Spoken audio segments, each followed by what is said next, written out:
We live, so don't say anything. What that topic we say? What you can say, man? Oh, you got the lighter one?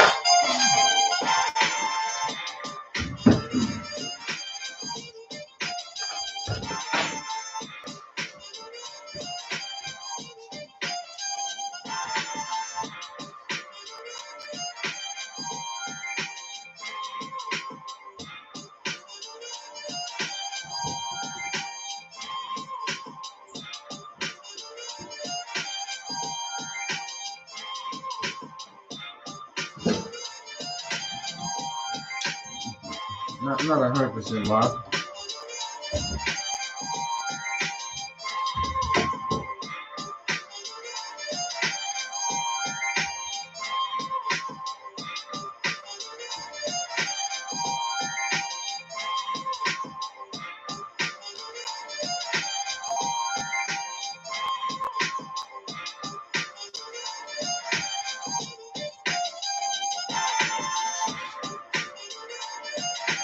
Can you guys hear the music? Yeah, I can hear you. You can hear me? You good, Eldo? Eldo, you can hear me? Joe said he can hear me. All right, that's good.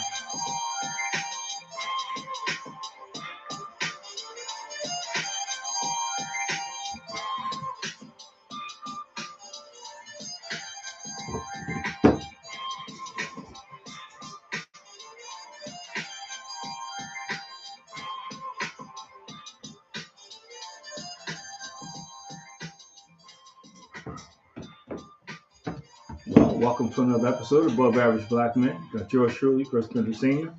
Chris Jr., always here to empower, inspire, and uplift the community. And for my brother at the moment, make sure you like, follow, subscribe, share, comment, engage with us. Of course, we certainly appreciate everyone that typically after the episode likes to go back, watch, and share and comment. But continue to do that. We need to grow our audience and our base here. All right. We got two guests with us tonight. We got Mr. Eldo Gales, and we got my man Joe New Daddy Hicks. Live in color. Can you guys hear me nice and clear? Nice and clear. Okay. You guys want to say a few words about yourself as we get into this? Somebody. Everybody, Joe Hicks here. So glad to jump into this afternoon's discussion, this evening's discussion. It's definitely one that is warranted, and looking forward to contribute to the conversation. One that is warranted, and looking forward Zeldo Gales here. I did piggyback what Joe said. Looking forward to contributing any way we possibly can. I know Chris and Christopher are both going to lead this and guide us, so just sit back and ready to do this. All right, we got one more guest joining us. He's coming in. My brother-in-law Ed is joining us. I guess he'll be in here shortly. Hey, look at this. Everybody showing up at the same time. Here comes Devin. Right on cue. So everybody's coming in right on cue, man. So what we're going to talk about tonight is the topic is race still matters. But I want everybody to get this right. This is not a us versus them conversation. This ain't the KKK. This is about in 2024, race still impacts policies, politics, policing, and still the funding, how the funding flows down to schools and urban communities. And so race still matters. So it's a two-part. Race matters. The other part is, why aren't we angry? Why aren't we, as people of color, upset that our schools are going backwards? Politicians show up every 2 years, every 4 years, whenever they're going to run, and they make these great promises. And I think I can honestly say, from my perspective, school is no better now than it was 3 politicians ago. But we keep having the same thing. So that's what I want to talk about tonight, man, is, one, race does matter. Why are we angry? Or do you think to some race doesn't matter? I was talking to somebody today, and they kind of seem to think that it's race is not that big a deal now. Yes, they were a person of color for somebody else. So let's open discussion, man. You know, I'll make it a question. Does race still matter in 2024? I'll throw it out there to Joe, then Eldo, and then you guys can respond. Joe, you up first. Absolutely. So to answer the question simply, absolutely, yes, race does still matter. If you're looking at different qualitative or quantitative metrics that impact minorities, you'll see that there's a significant impact on race and the treatment that minorities receive, right? You know, Chris, you gave me a shout out saying that I was a good dad. And I've shared this with you in some other forums that one of the things that I was concerned with as my wife was preparing to deliver our child was the morbid rates, right? The maternity morbidity rates, specifically for Black women, right? Even in the city of Philadelphia, where we have some amazing health systems, right? It's definitely something that needs to be improved upon.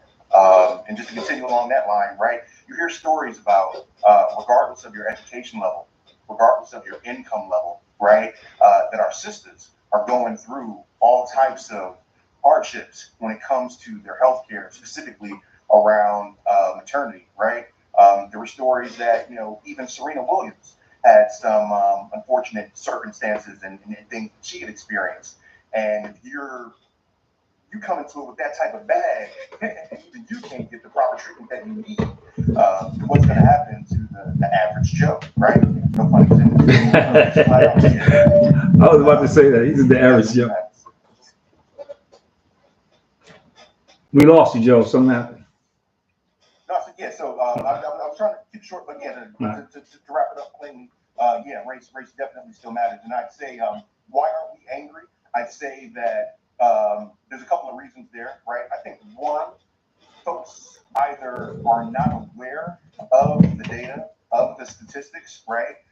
So for instance, I was reading something else that actually states that they're able to predict or forecast the amount of prisons that are needed in the future, according to test results in either the 3rd grade or 4th grade. And maybe you think you're 3rd grade. You're basing your future business model based off of these retorts, based off of these test results for young, tender age children, right? And I think that in itself is an issue. You're giving up on them early, and you're doing so in a way that you can actually profit off of them, right? So in addition to seeing them as a threat, since a lot of our prison systems are, you know, privatized, they're also profiting off of that as well. Another reason why I think we're not angry is I think that there's some complacency there, because these have been our circumstances for so long, where some folks may have just lost hope and are no longer willing to fight for that change, which is why conversations like this one are so necessary for sure. Right. Eldo, you're up, bro. Simple answer is yes. Yes, indeed, it matters. It matters so much that in the last census that was done, it had more categories and more delineation and more distinctions than ever before. So if it didn't matter, then why would the government go to such great extent to separate people and identify people along those racial lines? The disparity that Joe talked about in health, especially with women's health, reproductive rights, those issues are things that are in the news now, and things that affect women, all women, but primarily women of color, end up getting the tail end of a lot of these issues and things. They end up feeling the brunt of it. Not because people are racist, but because systems and systematic situations are set up so that it's easier to go and do the things that are for people that are in your group or in your area, that look like you, talk like you, sound like you, quack like you, like say, walk like a duck, acts like a duck. It is a duck. So you've got that occurs, and the educational situation. There were studies. My sister-in-law was probation for decades, and there were studies even back in the 1970s, and probably even before, that talked to that about that third grade and fourth grade in those testings, and how prisons are being built. And now that you have prisons that are privatized, that's even more of an incentive to say, hey, we know that typically and historically we can count on this particular group of people to do X, Y, or Z. Not asking why they're doing these things, not saying because there's no jobs available, not saying that, not looking into the fact of food deserts in certain neighborhoods, etc. But just saying, we can count on them doing that. You group them together, and there you are. Well, let me add something that I turn over to them. It not only is third grade is based on a couple factors. One, demographics naturally. Two, if it's a single parent home. And three, they look at test scores. Those three things together. Oh, I'm sorry, I missed one. If they get free lunch. Those things, they figure that child in third grade is more likely to go to prison before they reach adulthood or in early adulthood. And they do. They build prisons up. Because you remember, and Eldo talked about it, prison is now a business. It's not just about punishment. It's a business. They get paid. So, yeah, I mean, I do agree and think that race is a tremendous factor in this country, like certainly just historically speaking, like just our nation was built off of that. And I don't think there was ever anything really done to rectify or justify those things. We just kind of continue to move forward and put band-aids on things. They call it capitalism. Yeah, right. So, and we see it at every level where it's impactful, whether it's education, healthcare. We see it when it comes to just trying to obtain loans. So financially, it just systematically impacts us on such a grand level. And in regards to people not being upset, I just don't think that we're educated enough or informed enough, and like we don't necessarily have the patience to come together for an extended period of time. Like we do every now and then get riled up when something big happens, but it kind of dissipates, and you don't see us kind of maintaining that fire or zeal to make some real positive change. So that's why I don't see us kind of getting. We do get upset at period of times.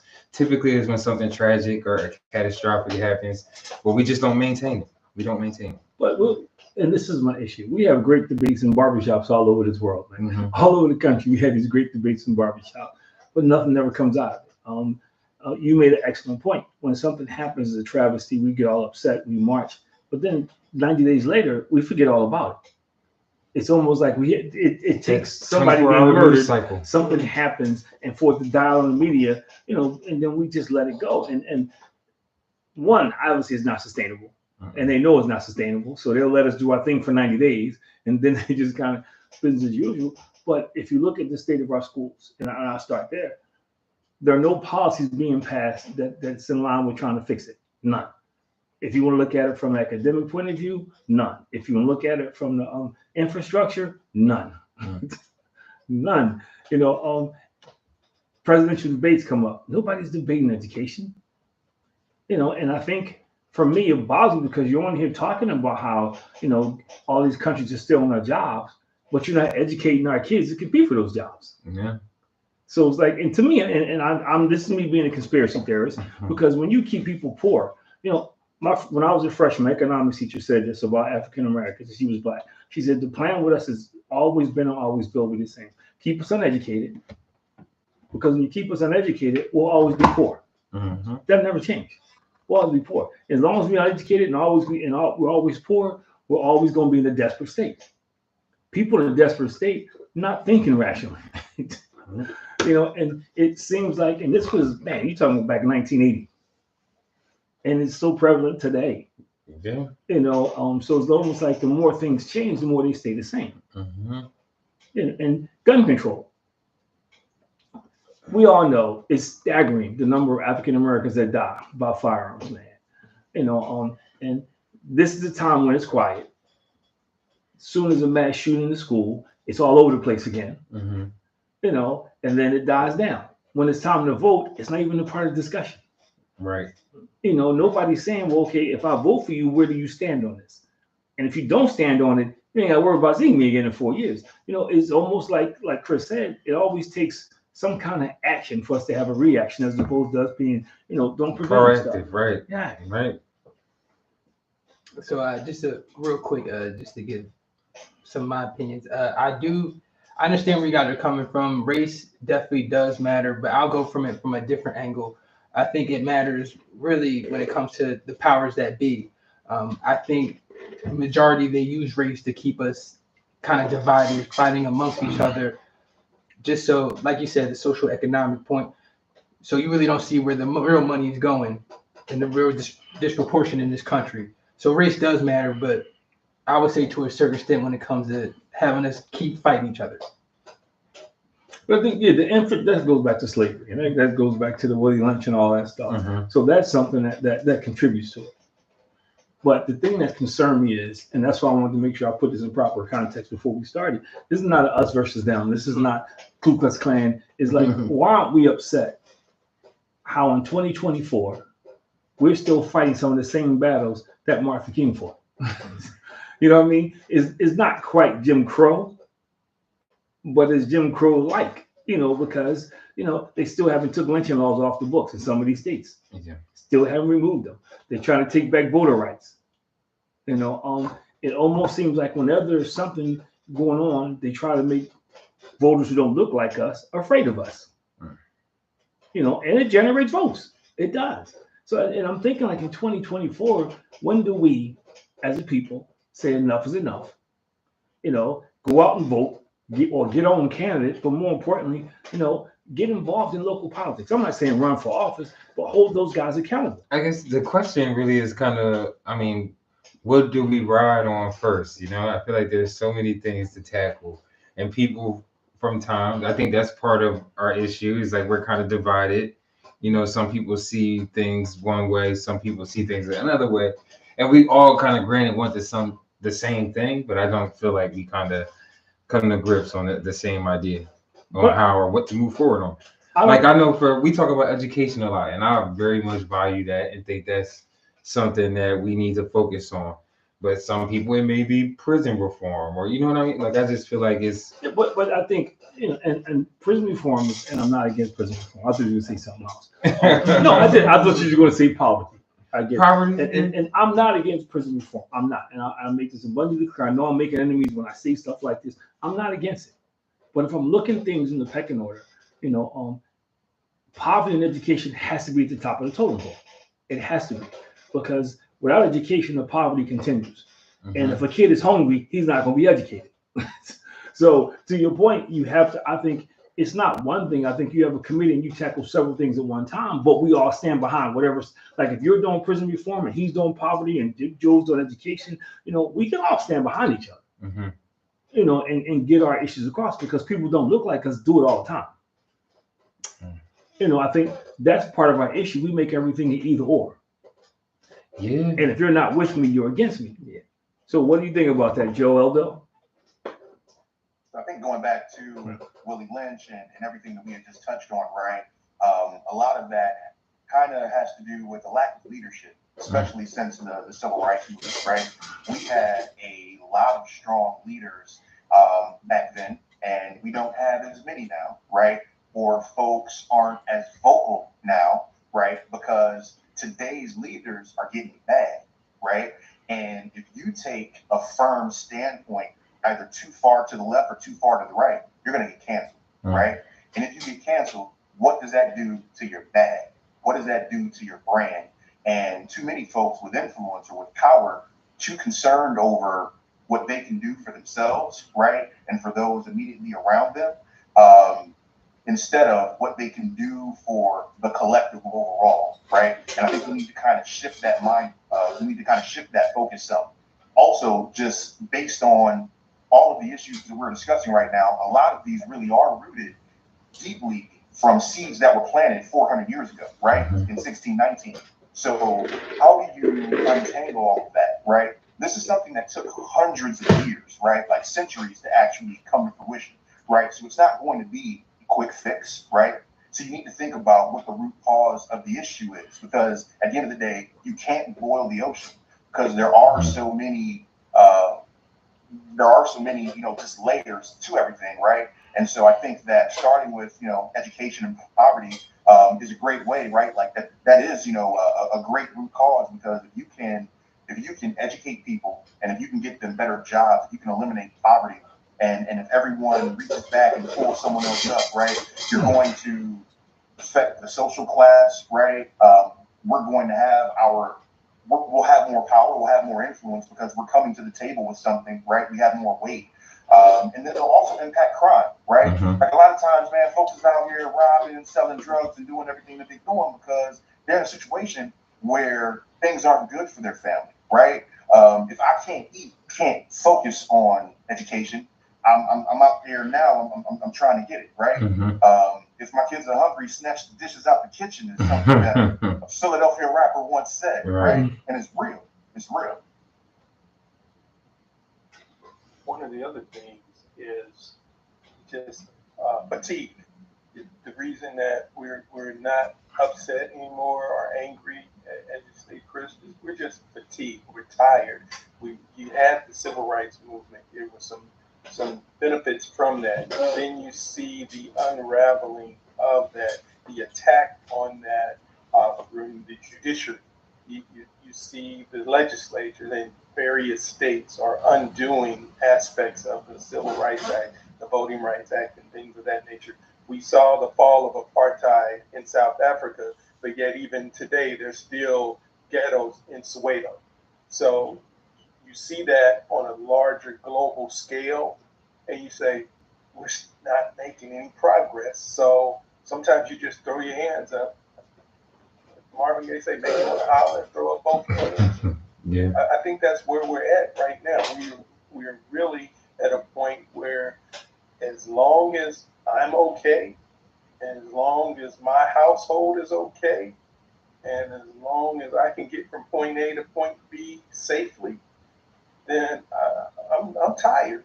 I'm tired. I'm tired of turning the TV on or looking at my phone and seeing someone was shot, someone was stabbed, someone was raped, someone was abused, someone was whatever, and it's in certain communities. Then if you can go to other communities that may be gated or may not be gated, and those things are not happening to the frequency they are happening in other areas, or if certain situations are happening in some of those neighborhoods, but they get pushed under the rug. There is a cover up, and you see 3 years after the fact, or 4 years after the fact, news pops up, and oh, this happened 4 years ago. Something happens in certain neighborhoods, 10 minutes can't go past without every news truck being there on site to put those faces on the screens to show, see, this is what we've been warning you about.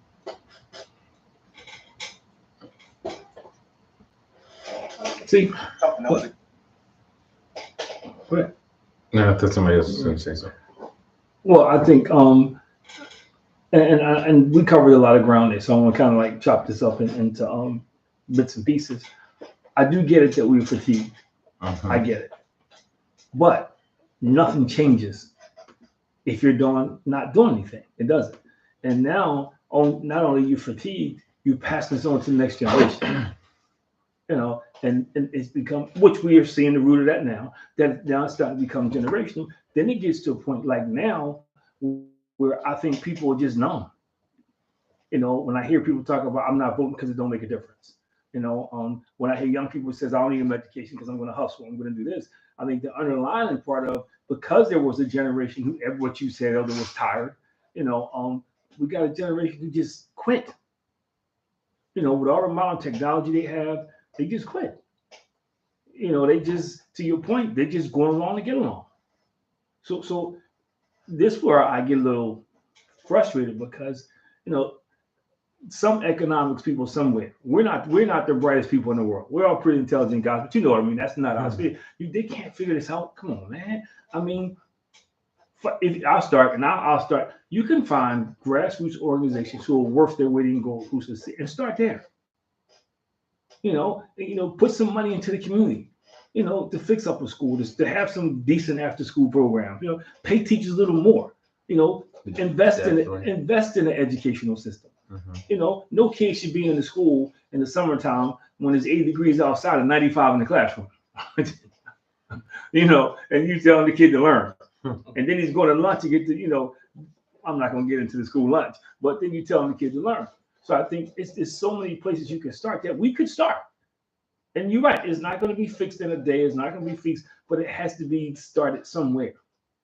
And we don't even seem to be able to get anything started.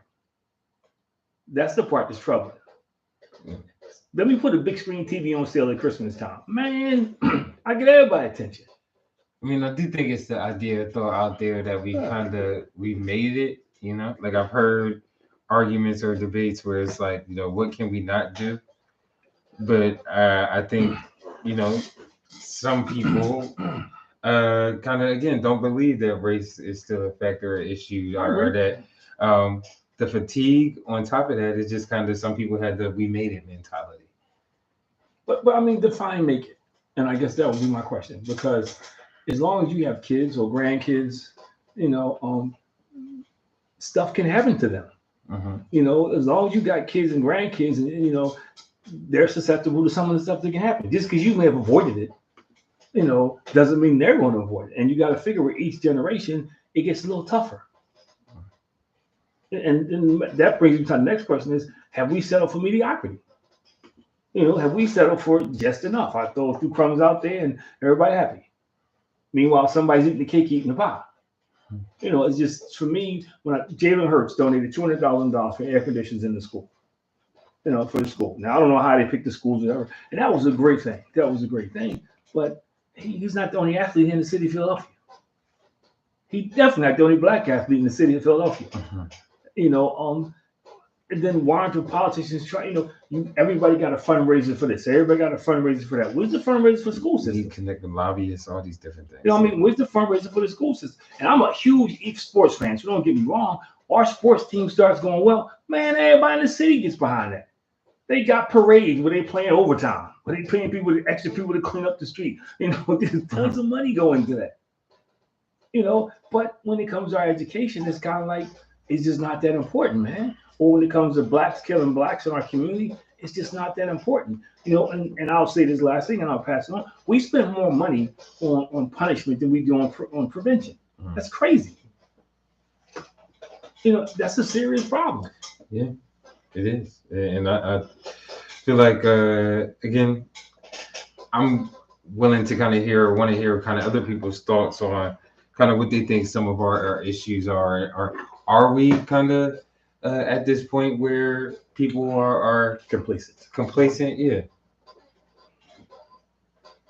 We take issue, like, are you talking like just within in general? Like, for instance, like I say, I feel like we've all said this a bunch, but obviously education is probably our biggest issue at the moment.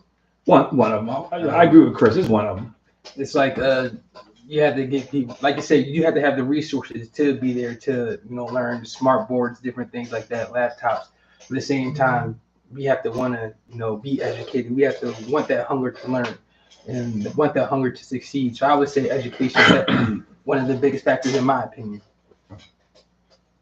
Yeah, but and I agree with everything you said. The bottom line that for that, because everybody says the first thing they say is kids don't want to learn. That's not all kids. I know that's not what you're saying, but the easiest thing to say is kids don't want to learn. It's not all kids. That's like saying every police officer is bad, every doctor is good, every plumber is a great plumber. It's not. There's exceptions to every rule, and I do think there's a sense of hopelessness tied into what you said. That there's some who are capable but don't, because they don't have a desire. But that, for me, I look at it as I don't see adults advocating for me. If I'm a kid and I'm trying to I don't see a bunch of adults advocating for me. I don't. I see things, to your point, Eldo, slowly deteriorating around me. And they're arguing about everything but the problem. You know, Donald Trump wants to stop contraception. Hey, come on, man. That's the kind of stuff that we be battling about in politics. And I'm not saying that's wrong, but we got kids out here, man, who are starving, who are uneducated. Can't read, Yeah, can't I mean, write. come on, yeah. You know, and not a dime is going there, and nobody sees a problem with that. And I know because. Go ahead. I'm sorry. I was going to say, it also makes it difficult for our children to compete if they don't have the resources, right? Especially in today's world where so many curriculums require technology. You need a computer. If you don't have the internet, if you don't have access to a computer at home, then you're automatically starting off behind the eight ball. You know what I mean? Yeah. Think that it really won't matter to folks until we're able to quantify it in a way where we can make the return on the investment worthwhile to the powers that be, right? In my opinion, America is in the business of America. So the reason why they're not doing anything about it right now is because jails are profitable, right? And as long as that is the case, why would they want to go ahead and actually do something that would truly implement, reformation, like reforming individuals, right? Restorative justice, things of that nature, to actually prevent crime in the future. Like, that actually goes against their business model. Like, that is directly impacting their bottom line. So in order to debunk that, you're going to have to come back with something that's going to offset that, right? Because there's billions of dollars, right? Probably trillions of dollars that are at stake here, especially when you project this or forecast this further down the line, and that's the difficult part. You sound like Don King. You said America's in the business of America. That was very well put, though. Another thing that I see happening is activism. It comes in a different form now. You have more niche activism than in the past, where you may have had a larger collective that went out and was marching, handing out brochures, literature, standing on the street corners, etc. Now you're finding people will focus more on their cause that they believe in or that they want to get behind and push, and then focus on that. It seems to be a little bit more narrow. And then on top of that, with respect to education, advancements in education opportunities, some individuals who are philanthropic and altruistic, they want to have a story to go along with that hand that they're holding and reaching out to. So if you don't have that compelling story, you're probably going to be left on the sideline, because if I'm going to be putting my name and I have a foundation and I'm going to be doing something, I want to have that headline. I want it to be on HuffPost or whatever, and I want to get the clicks. I want the algorithm to go, because it makes me feel I'm doing something worthwhile. And if I'm that child who comes from an intact family of two parents, and both of them have businesses or degrees or whatever the case may be, that's not a story in certain communities. That's just expectation. You're expected to go to school and learn and pay attention. You're expected to be involved in extracurricular activities. You're expected to do these things. So that's not a story. But you get a child that comes from an underserved area that happens to have maybe one parent in the home, or if that child, I was just reading something recently, and I'm going back home to a graduation for one of the family members. And one of the students that were highlighted, his mother died recently. So within his senior year, so they highlighted him not just because of his academics, but because he had a story that now his mother is deceased, but he continued on through his senior year of high school, so on and so forth. So we are yeah, America is about that money, but also America is about that story. There's a ton of stories though. There's a ton of stories out there. I do agree with everything both of you guys said. So I know kind of the question really is like, why are people not upset? You know, I'm interested to kind of know, you know, how do we get people to care or like see the value in kind of doing what's necessary or coming together, you know, like because I don't think that's something that people necessarily talk about. It's like why it's important. And I think that's also why, you know, some people probably are easily fatigued or things kind of fall to the wayside because I think don't necessarily see the value. this is where your lovely tool comes into play. Social media, your favorite topic. No, because I think if we go back to Martin Luther King, he gained traction, national attention when two things got publicized in the news. The bus.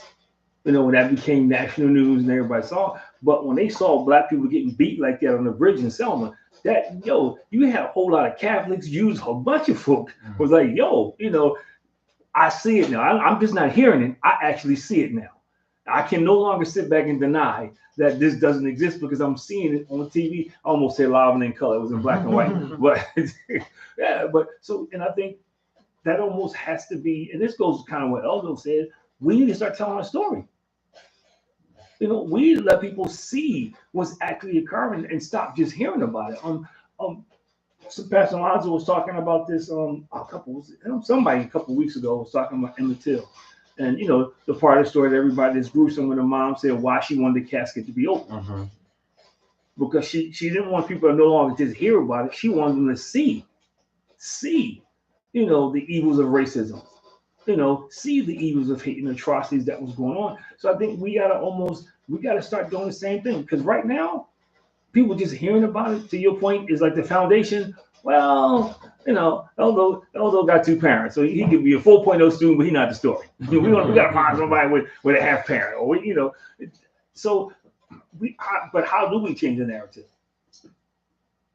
How do we turn around and say, okay, and let's look at this. We have a lot of kids who are getting good grades in school. I know a lot of kids, or a lot of dads or parents, and their kids are college graduates. But that's the stuff we're not hearing about. And it makes it easier to ignore something when the only thing you hear is negative. It's so much easier to say, well, I'm going to put money in education because the kids don't want to learn. And even as black people, we say that. We say it happily in front of people, too. Why do we need new buildings? The buildings, they write on the buildings anyway. Every kid that goes to school, not writing on the building. And so I just think that's where I guess I get troubled at, because I go into the schools and I kind of got a front row seat. So I hear the stories, I see the stories. Like, you heard when the dudes, we were together, Joe, when dudes said, hey, basically my parents are just a business. I pay 20% of every bill. All they do for me is let me live there. And that's right, you were there too, Eldo, weren't you? Yeah. So this is the kind of stuff that we're dealing with, and so we know it exists. When do we begin to tackle it? When do we begin to come up with something in place so we can start dealing with this stuff? I think one of the other things that we also need to do is we need to prioritize ourselves, right? Like, for instance, why doesn't that straight A student get the same type of respect or the same type of clout or just anything else that star athlete gets, right? Or that tough guy gets? Like, why don't we honor and praise those that are actually trying and striving to do well? Because it's even harder, right? Especially if you're in a situation where doing good is either laughed at, kids get picked on, kids get teased for speaking well or for performing, right? Or for performing well academically. I think that we need to do something about that within our own communities first. Also, if we're looking at how do we affect change outside of our community, or just bring more attention, to the matter overall, you got to think about, like, from a change management standpoint, one of the first things that I do, like, whenever I'm facilitating a project, is you have to get your stakeholders, right? They have to know, like, what's in it for them, right? Like, what's in it for me, right? Once somebody has a personal connection, once they've got stake in the game, now it becomes real, right? This is how it's going to actually impact me. This is how it's going to make my life better. This is how it's going to make things safer for my children, right? So I don't got to worry about my kids going out there and getting knocked over the head or whatever the case may be, right? So I think that there's just a lot of different moving thought. It can happen, but there's a lot to be done. Yeah, there's definitely a lot to be done. Elder, you got something you want to say? You have that look, man. I know I'm spot on. Chris asked, how do we get people to care? You get people to care about what Joe said, convincing them that you still have skin in the game. And that skin in the game may not be a child in that school district, but it might be your ability to go from your front door to the corner and be safe. Mm-hmm. That might be your ability to not have to put 3 padlocks on after 5 p.m. and don't come back outside of your home until after 7 a.m. the next day. So helping and doing, contributing, volunteering, being a face in the schools, in the communities, in the libraries, wherever you can lend a hand, I think that's the thing that's going to make the difference. Chris, we were talking the other day about schools and how it used to be that you were in a school in your neighborhood, in community schools, and then some of those teachers were not just members of that community, but some were members of your family. They live in the So community, there were family members who were teachers in the schools that their nieces, nephews, grandchildren, or children attended. So there was something there within that community. Same thing with community policing. Once upon a time, there were a number of police who were a part of the community. There's still segments of Long Island where that is still the case. And you don't see or hear of these issues out there that you hear in other places. Because if you're a member of that community, you have skin in the game and you have something at stake if something goes awry. Good one. You want to read it? Oh, yeah. So we do have a comment that dropped in. Thank you, Spence King. I went to school where none of my teachers were certified teachers. Also, some of these teachers are the same age of kids they teach. That is crazy, man. But see, but to the point, teachers are getting younger and younger. You know, you were there. I have administrators telling me that schools that are predominantly minority are now predominantly female Caucasian teachers. That's not a good mix. I applaud them. I'm not trying to say you don't do it, but it's hard for someone who does not understand the culture to just go right to academics without dealing with the culture, because the cultures play a role. You know, and I've had teachers tell me, well, we got, we need to assimilate them into our culture. No, you need to teach them how to code switch, because they still got to go home and survive. They're not going to go home with thee, thou, and thou and Shakespearean stuff. So it has to be a balance. And I think, it's too many of us my way. And I'm not going to say I don't blame them, but I don't think the system does do a good job preparing them for the cultures they're going into. If I go into a culture thinking I'm here to save you, Eldo, am I really going to listen to you? I got my plan. I'll figure it out before we even start interacting. So I think that's part of the issue. And the part, like you said, Spence said he went to a school with no teachers, and the teachers weren't certified, and kids were the same age. Now here I am. I'm gonna be the bad guy in this, because some parent, I apologize, Spence, but why would you let your kid go to that school? That's my point. My kid ain't going to school with nobody certified. Because I'm just saying, and I'm not saying that to be sarcastic with him. I remember going to SRC meetings, sitting in there, and they said they're going to close the school because the school was failing for 10 years.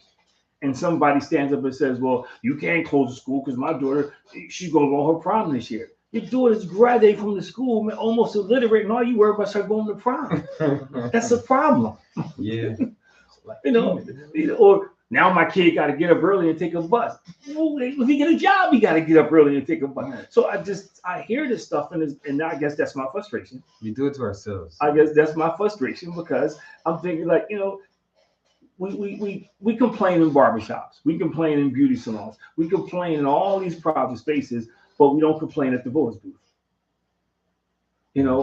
Or we don't take, and I'll put the church on the spot. If churches got together and said, okay, we're going to tithe to a school, or not to the school, but to a fund that supplies stuff. And some schools donate to, but why couldn't we do that? I'm not just talking about the black church. All churches in whatever city you in, we're going to set up a fund. And I don't care if you got a small $100, but we're going to set up this fund and we're going to send it so we can get better books. So the teachers are not buying supplies out their pockets. So you know what? Chick-fil-A gonna miss you for a day or two. Hey, Nike gonna miss you for a month. Walmart ain't gonna get your money. But we could do stuff like that. So, and I'm not an economist, but that's the kind of stuff we could do. To say, look, hey, we're gonna every church in the city of Philadelphia is gonna put money in a pot. Somebody who's gonna be a good store, and we could do stuff for different schools, man. Because you got teachers being underpaid, buying stuff out of their pockets. And it's crazy. You got schools still no air conditioning. So I don't know how they're going to go to school all year long. That part just baffles the mind to me when they get out early in June and August because it's too hot. But now we're going to send them to school in July. They're going to get out early.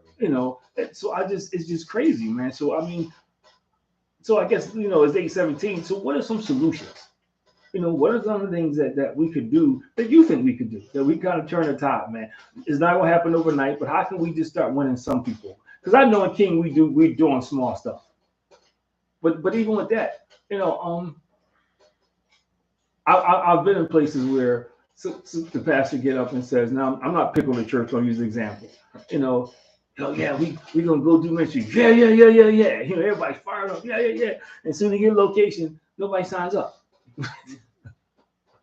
I thought we were going to do this. Nobody actually signs up. It's like, yo, it's fun. It's going a little hard. And I offend people for this because we got more folk living to die because they're ready to go to heaven and meet Jesus than more interested about fulfilling their mission here on earth. So what are some solutions? I got all this brain power in here. These two great college scholars right here. These two geniuses right here, man. So what are some solutions, man? I would say for me, and I don't really speak for me, I think programs like Cheltenham Achievement Network definitely helped me out. Of course, Dad, you and Mom did a great job of, giving me the knowledge and the tools. But another thing to see other just black people, the different classes we had before playing basketball. It could be math, it could be English, it could be writing, just different things we had made me really understand some of the tools that we have available and just to help us do better for the future. So I would say more programs like that. But... I think it's a number of different things. Part of me thinks like a level of accountability, like us being able to hold each other accountable and be able to tell each other, steer each other in the right direction. I think that kind of allows for us to really foster a sense of community. At what level? What do you mean? Who's holding who accountable? It could be like your neighbors or like your family. Like you can start that close. So then you get your Mike Tyson on. You're talking about your neighbors.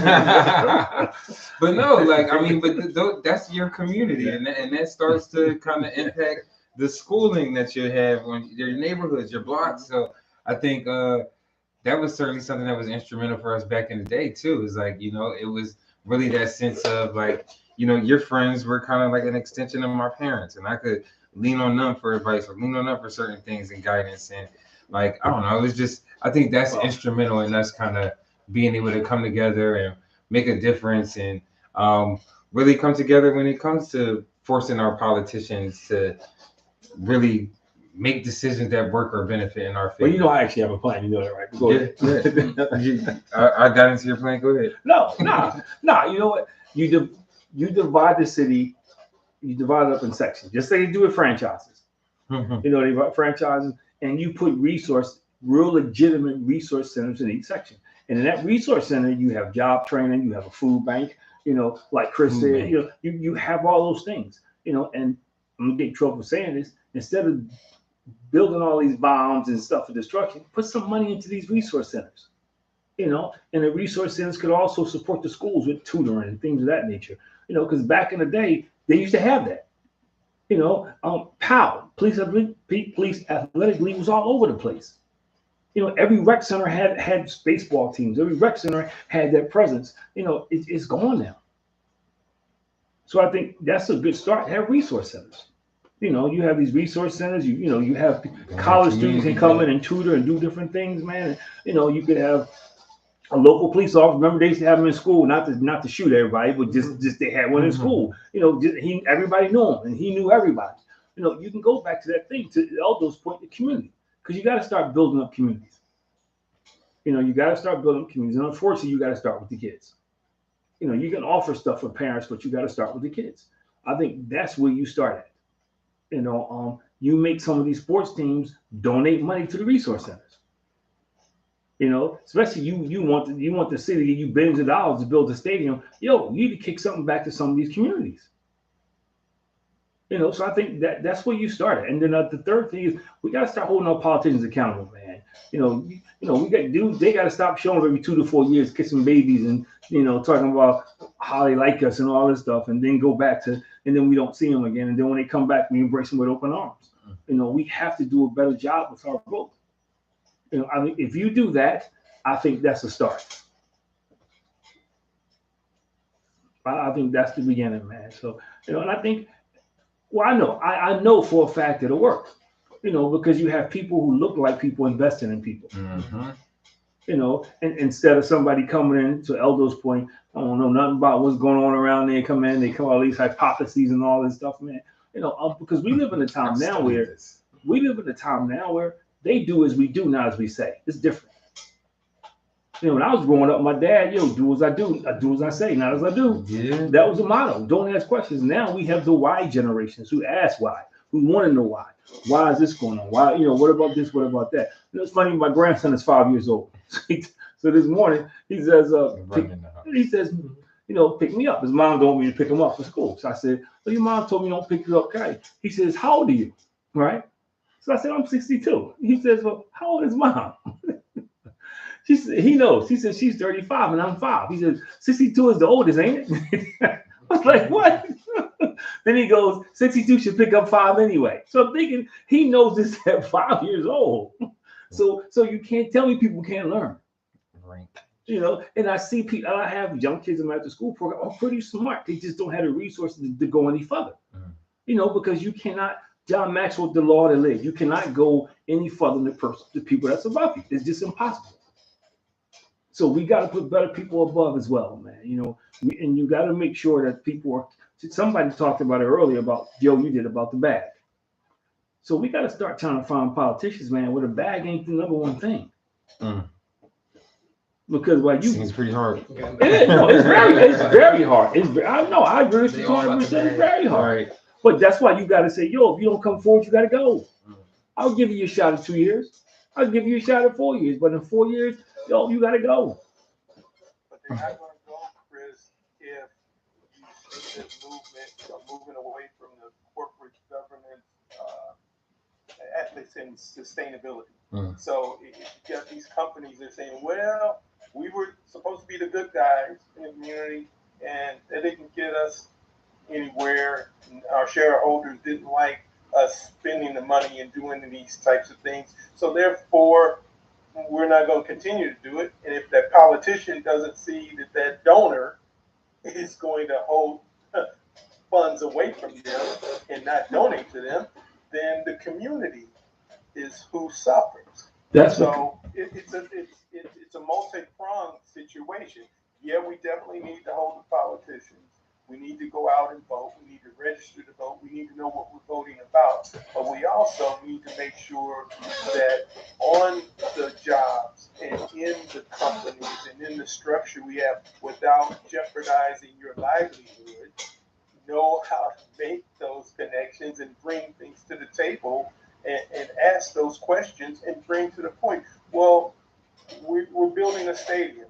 Yes. What is that going to do to the community? well, it's going to bring jobs. Well, are they going to bring jobs at $15 an hour or less? Or are they going to actually bring jobs that people have a sustainable life and can build generational wealth, etc.? So those are the hard questions that we sometimes stay away from because, again, you don't want to be the one that upset that apple cart because I got two wheels on my cart and I can't allow Chris to kick the one wheel off because I still got some gas in the tank that I need to continue to live. My favorite trash can Back into the has two wheels, one wheel. But real quick, what does the preamble say? We, the people of the United States of America, to form a more perfect union. We, the people. You know, we have to start. To your point, we got to vote them out. You know, we got to. You know, and I'm going. Martin Luther King, his most powerful weapon was the boycott. When they boycotted the bus didn't give him because they felt sorry. They gave him because they was losing cash. They was losing money. Money. It's the same thing with baseball. And part of the reason, not the only reason, but part of the reason that they integrated the league was because they were trying to figure out how to play night games. And they could never get attendance to white games. Well, the Negro League was selling out the night games because that's the only time the folk could go because they all work during the day. So then we could go at night. So that was part of that reason too, because the Negro League was selling out games. Over and everywhere they went, over and over and over again. Economics. So it wasn't just it wasn't like, oh yeah, we want Jackie. No, they figured out, there's dollars out there. Yeah, so we have to start doing the same thing. So I agree with everybody said, but at what point do we start holding them accountable? What point do we say, okay, you got me this time, but guess what? In 4 years, I got another shot at this. You know, unless I see some boxes checked in 4 years, I'm sorry.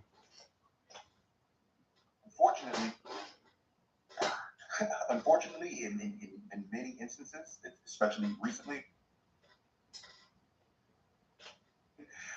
you're really choosing the lesser of the two evils, right? Yep. Oh man, you gonna get my son started, y'all. That's all he says. No, I mean, like that's really what it is. You know, you can hold someone accountable, but if there isn't another option, right, to replace them, then really, what do we have to hold them accountable if they know that they're going to be in that spot with them, and the compensation is limited, right? Yeah. If you've got a monopoly on the political market or for whatever office you're running from, whether it be, your local, statewide, national government, then there isn't much there. And then to touch on the money piece, right? Like we do need corporations to invest in our communities. We need those dollars, right? Like what you talked about a solution. Why not a pay-for-performance program or model for education, right? Or an incentive program, right? Like if you get an A, right, you get whatever, right? Or for teachers, right? If your students perform at school, right, then we'll go ahead and we'll give you a stipend or you'll receive a bonus based on your students' test results, right? We need to pay teachers more. That way we're getting our best and brightest to get engaged. I used to want to be a teacher, right? Until I find out what they made. And I'm sorry, right? And I'm trying to find other ways to give back because Joe got kids, but at the end of the day, Joe got a family now too, right? And then I'll say if corporations aren't willing to invest financially, then we at least need to be able to provide our youth with experiences via internships and things of that nature. So that way they can come into these corporate settings, we can start to pique their interest and they can see that there are other options out there than what they may see immediately around them, right? And these are these are the work staff of the future, right? So now you're also investing in your future work staff, and that'll also pay dividends as well, because we've all seen studies where having diverse work staff, right, and the more folks that come together to the conversation, we can problem solve and bring about different solutions just based on our unique experiences and backgrounds. And that can work for the trades also, Joe, not just for corporations or white collar jobs. It definitely can work in trades, and it can be done in the school systems themselves. So there are certain school districts around the country that separate the school week where 3 or 4 days out of the week is traditional learning, or what is considered traditional learning. Then the other day might be some type of hands-on, whether it's an internship, whether it's going around and following, being an apprentice or a plumber, a welder, etc., and letting those students understand and get a first-hand knowledge of this is what real world looks like. And not everyone is going to go to college or go to junior college, etc. Some are going to go to trade schools, some are going to go to the military, some are going to be entrepreneurs or whatever. So while you are in that molding stage in your teens and have something to do, then you can be, the schools can be proactive in that and maybe keep people off of the streets as well. Because it doesn't have to necessarily be from 7 a.m. to 3:15 or whatever. Maybe you expand those programs and say, hey, this is what you're going to do, and you're going to have that compensation piece. So you're going to get paid. There's going to be some to it, but not only pay, but this is going to be a trade or a skill that you're going to learn, and it's going to benefit you. And if you have a family, you can help benefit your family as well. Well, they had it and they stopped it. It's going to take creativity, and it's going to take people with the grassroots, like you said, like the bus boycott. It's going to take something like that to get the spark to say, we're not getting off of this until we see our youth getting a level field or a leg up. But it's funny you should say that, because I went to Dobbins, and Dobbins back in the day, they were a trade school. So either you had academics in the morning and you're shopping in the afternoon, or you're shopping in the morning, academics in the afternoon, and you learned a trade. It could have been printing, it could have been plumbing, they had a real auto shop where they actually fix cars in the community, where they raise money. And they, this is the part that made it hard, because it's hard to get an apprenticeship if you don't have a sponsor. But we had all kinds of things. They had cosmetology, they had business shop. We had those things, and for some reason the district stopped it.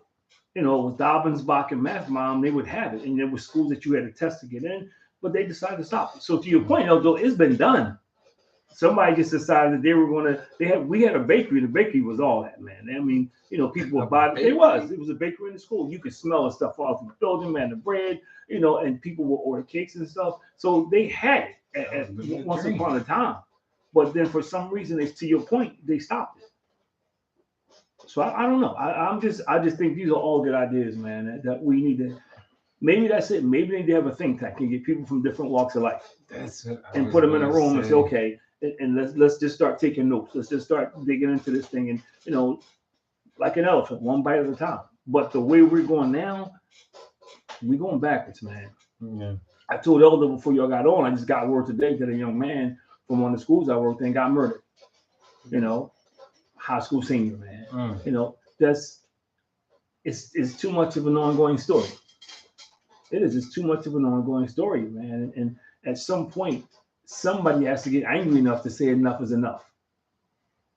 At some point, we got to stop saying, man, it's a shame, it's a travesty. We saw nice words, and then next week is business as usual. We have to figure out how to change the narrative, man, because too many of us are dying. It's easier for an African American male to go to prison than it is to go to college. That's crazy. It is crazy, man. So we have to do something, man. So I know we ran out of time, and I went fast, man. Yeah. But, I always enjoy having you guys, man. I guess I'll see you guys Friday at Edmonds. I'm like preaching to the choir because you guys are always volunteering. So, but I do want to say a heartfelt thank you. It's so funny because there's a little girl who I was talking to, dark-skinned girl, and she wouldn't smile. So I said, hey, why don't you smile? She says, because I'm not pretty. She said, why am I not pretty? Because I'm too black. So I was like, no. I said, you're beautiful. So it was funny that this was about a week ago. So I'm in the school talking to somebody yesterday, and she walks up to me and she sticks her sticker on me and she gave me a hug. So see, just being there makes a difference. Yeah. Just being there makes a difference, man. So if you listen, man, get involved some kind of way. Volunteer at a school, do something. Just don't complain. And if you one of them guys that you professor barbershop, come on, man. We need to get you out the barbershop. Professor barbershop. You got all the answers in the barbershop. all the answers. We need you to get out into the world, man, and actually make a difference, man. Professor Barber So Shop. closing thoughts. I got a million of them. I'll be here next week. No, but I mean, I kind of wanted to reiterate what you just said because that was actually going to be part of my closing thoughts. Is like certainly this is a good start, you know, just having this discussion. But I think we do need to, as a next step, maybe get some people together that are, you know, prominent members of the community, and then start a think tank. Like, you know, what's important to us, and then how do we move forward with, you know, getting some active change going. You know. Like you guys said, people just had to be willing to step up and do the hard work, not just be on the sidelines, you know, waiting for the next Malcolm X or the next Dr. Martin Luther King or Good point. yeah, the next whoever. Like I said, it takes a team, so we just all have to be on the same page, get organized, and get together and do this thing. Yeah. So we will make this round table happen, man. I think we got We will make this happen, man. But one, I want to say thank you. I appreciate you guys, man, for jumping on, man. Always great to have you guys aboard. Congratulations again, Joe. Joe's a new daddy. Congrats. Yeah, man. You got the new bundle of joy. I want to see how long he keeps that title, bundle of joy. All right, Joe. Just let me know. All right, but I want to thank you guys truly, man. I'll see you guys Friday, man. Take it easy, everybody. Thank you guys for watching. Talk to you later, man. Have a great night. Appreciate you. Like, follow, subscribe, share.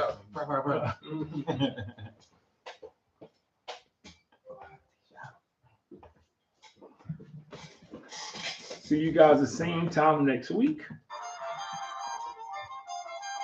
Sounds late. You get it here on YouTube.